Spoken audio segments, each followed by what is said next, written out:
Cramping pain, sir এটা যদি একটু ব্যাখ্যা করতেন কি ধরনের পেইন সাধারণ মানুষের জন্য? ক্র্যাম্পিং পেইন আসলে মানে বাংলায় যদি বলি সেটা হচ্ছে পা চাবায়।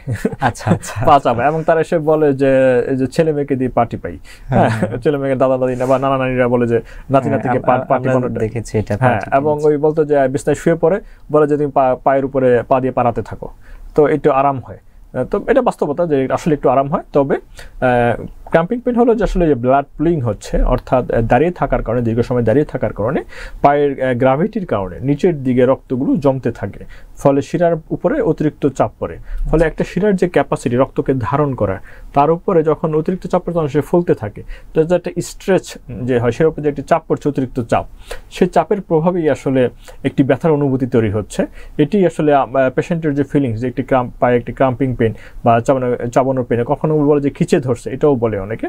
আসলে চাবানো বা খিচে ধরার যে খিচ দেওয়া বলে পায়ের মাংসপেশিতে, এই ধরনের এইভাবেই শব্দ দিয়ে রোগীরা আমাদের কাছে এক্সপ্রেস করে থাকেন ভেরিকোজ ভেনের ক্র্যাম্পিং পেইনের বিষয়গুলো। আচ্ছা আচ্ছা স্যার, অনেকের মধ্যে দেখা যায় যে হয়তো ঘুমিয়ে আছেন, ঘুমের মধ্যে পায়ে টান ধরেছে বা স্যার এটাও কি ভেরিকোজ ভেনের পূর্বাবস্থা কিনা? বা এগুলো অনেক কারণে হতে পারে, রক্তে মিনারেলসের ঘাটতি থাকলেও এটা হতে পারে, তবে ভেরিকোজ ভেনেও এটা ইনভেরিয়েবলি হয়।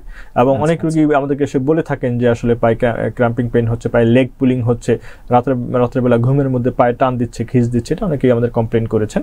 তবে এটা অনেকগুলো কারণে হয়, তার মধ্যে ভেরিকোজ ভেনও আছে।